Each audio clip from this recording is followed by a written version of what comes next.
Nous allons voir maintenant le mode manuel de Define 2. Mais avant ceci, je voudrais vous rappeler qu'il faut mettre à 0 votre réduction de luminance et votre réduction de chrominance. Ceci est très important afin que Define 2 travaille sur le fichier hôte de votre ordinateur. Alors je voulais aussi vous montrer avec Photoshop comment travailler avec des fichiers bruts de l'appareil à photo, des fichiers RAW. Là, la dernière photo que nous avons travaillé ensemble avec Lightroom, c'était un fichier RAW et je vais revenir dessus afin que vous puissiez voir comment enlever la réduction de luminance et de chrominance avec un fichier RAW avant de travailler avec Define 2. Je vais cliquer sur cette photo. Photoshop s'ouvre, mais comme c'est un fichier brut, c'est Camera Raw qui va s'ouvrir. Et donc, dans Camera Raw, afin de mettre à 0 les paramètres de luminance et de chrominance d'un fichier RAW, il faudra aller dans Détail. Et là, vous avez la réduction de bruit luminance. Celle-ci était déjà à 0. Et nous avons la couleur qu'on peut réduire et qu'on va mettre à 0. Et ensuite, vous allez l'ouvrir dans Photoshop. Dans Photoshop, il faudra faire Filtre, Next Collection et Define 2. Bon, je ne vais pas le faire pour cette photo, parce que nous avons déjà travaillé avec cette photo avec Lightroom, mais c'était simplement pour vous montrer comment rendre votre image en fichier hôte afin de travailler avec Define 2. Je vais fermer cette image. Alors non, je ne vais pas enregistrer. Je vais revenir dans Bridge. Et dans Bridge, nous allons commencer à travailler avec cette première image en noir et blanc. C'est un fichier TIFF, donc il va s'ouvrir directement dans Photoshop. Je vais cliquer dessus pour l'ouvrir dans Photoshop. Je vais zoomer un peu afin qu'on voie plus le bruit qu'a cette photo. Et pour être sûr que cette photo est haute, dans Photoshop, c'est assez difficile parce qu'on pourra aller dans les réglages et dans luminosité et contraste, mais après dans les couleurs. Donc, c'est assez complexe de mettre à 0 dans Photoshop la luminance et la chrominance. Alors, j'ai une petite astuce. Je passe par Camera Raw. Alors, pour ceci, je vais retourner dans Bridge et dans Bridge, je fais un clic droit et je fais Ouvrir dans Camera Raw. Alors pour arriver à voir ce clic droit et ouvrir dans Camera Raw, dans Camera Raw, dans les préférences, vous avez ici la boîte de dialogue de préférences, il faudra que vous ayez la gestion des fichiers JPEG et TIFF qui soient cochés. C'est-à-dire que vous avez plusieurs choix dans le menu déroulant et il faudra cocher ce paramètre. Je vais faire OK et là dans Camera Raw, il faudra faire comme on nous a fait tout à l'heure, aller dans Détail, et donc je savais qu'en luminance j'étais à 0 et en couleur j'étais à 0. Je vais faire Annuler et je vais retourner dans Photoshop.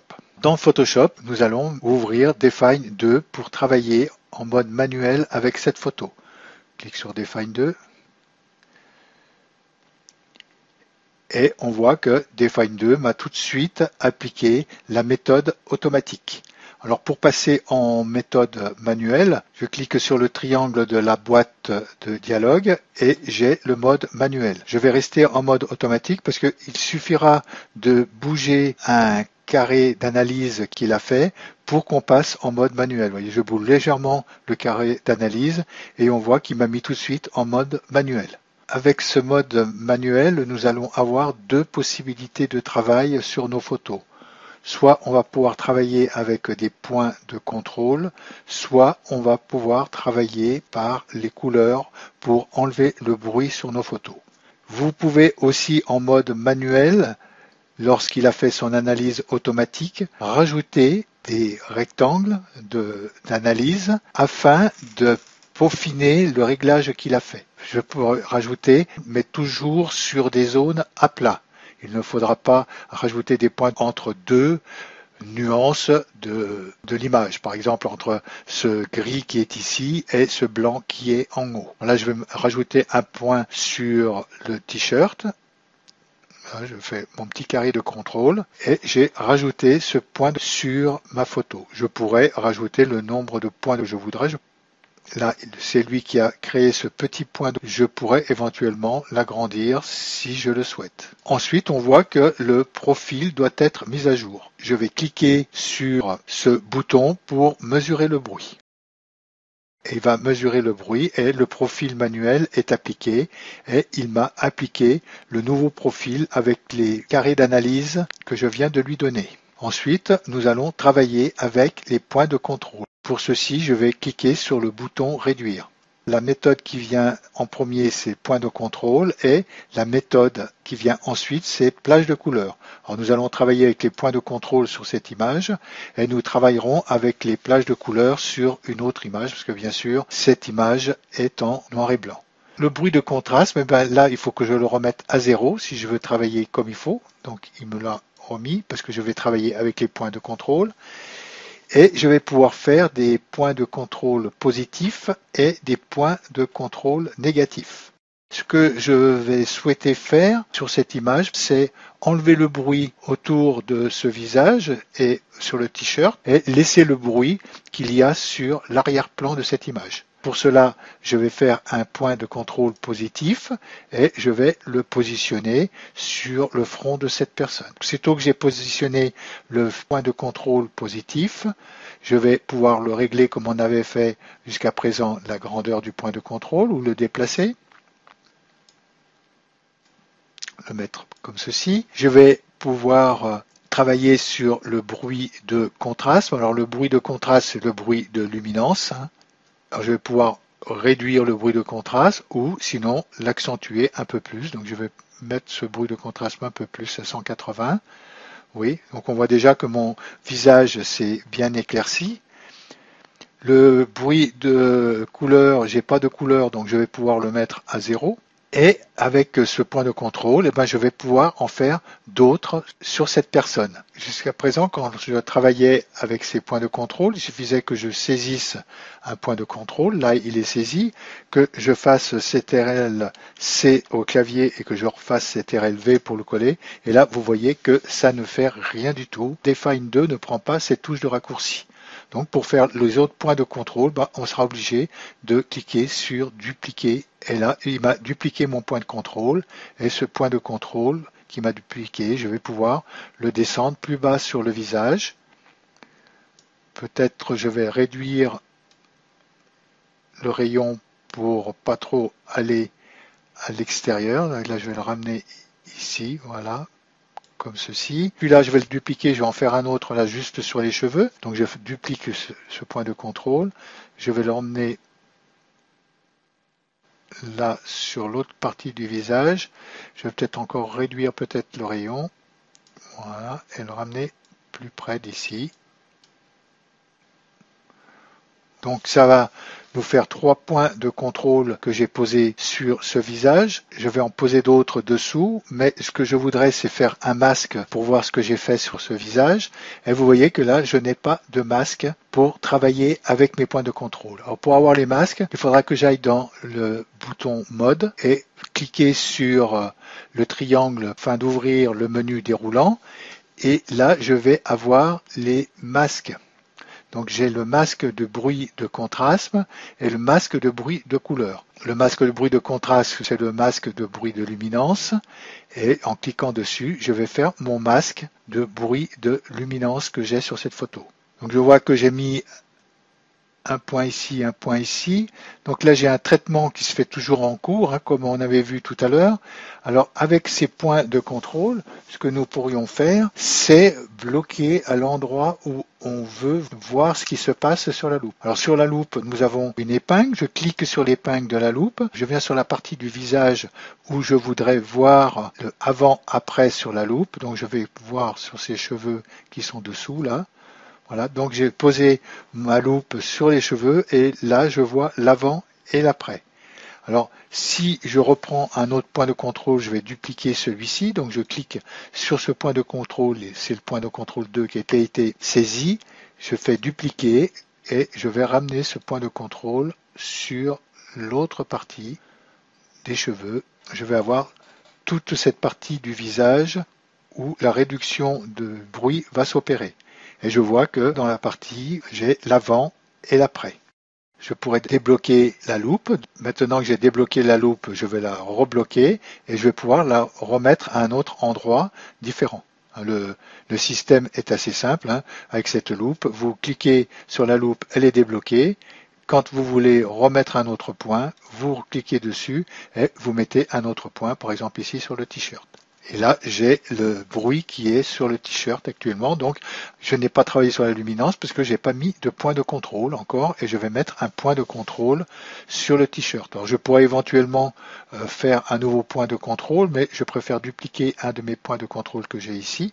Donc, je clique sur ce point de contrôle là, dupliquer, et je vais ramener ce point de contrôle sur le t-shirt en bas. Alors, je vais peut-être réduire encore le rayon. Peut-être pas trop non plus. Voilà. Donc là, je suis vraiment sur le t-shirt. Et là, on voit maintenant le avant et après dans la loupe. Ce point de contrôle là, je vais le dupliquer et je vais l'emmener de l'autre côté. Donc dupliquer. Et j'en emmène un autre point de contrôle de l'autre côté. Voilà. Et je vais pouvoir mettre aussi un point de contrôle au centre ici. Donc je vais faire dupliquer. Et hop, je prends celui-ci parce que le rayon était plus large. Et donc il va mieux me convenir au centre. Je vais peut-être un peu trop large, je vais le réduire un tout petit peu. Voilà. Peut-être j'ai en haut, là il faudra que je fasse un autre point de contrôle.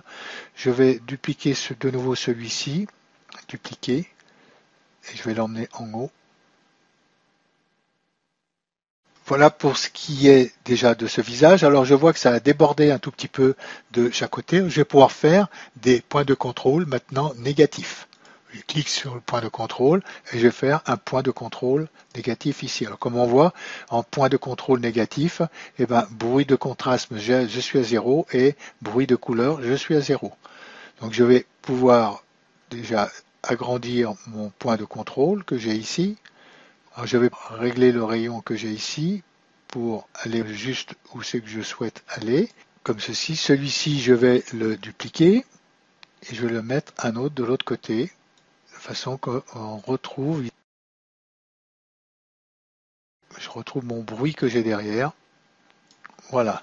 Je vais quitter ce mode masque. Alors dans les modes masque, nous avons la masque de contraste et le masque de couleur. Le masque de couleur, bien sûr, là il n'y a aucune couleur, donc si je clique dessus, vous voyez que mon masque il est tout à fait noir. Alors ensuite je peux travailler sur la luminance, donc là on travaille sur la luminance et par contre je pourrais travailler que sur la chrominance, mais là c'est pareil, je n'ai pas de couleur, donc ma chrominance reste totalement noire.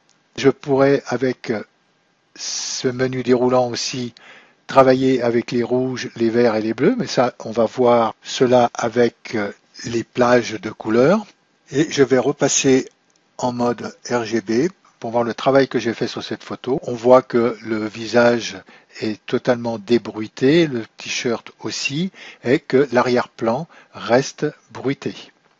Vous avez aussi plus bas autre. Alors en cliquant sur ce triangle autre et en ouvrant le menu, on a la préservation des bords. Alors si je coche cette case, vous allez voir sur ma photo, tous les bords vont être préservés.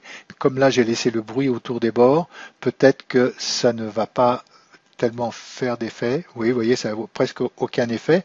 Alors, on regardera cette case à cocher dans le prochain tutoriel. Je vais la décocher. Je vais descendre avec l'ascenseur.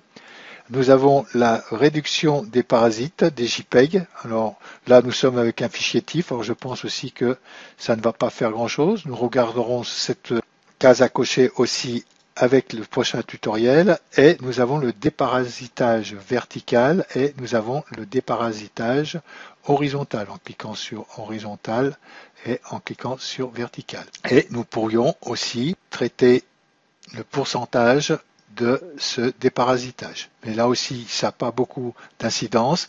Nous verrons ces trois réglages lors du prochain tutoriel qui va être sur les plages de couleurs.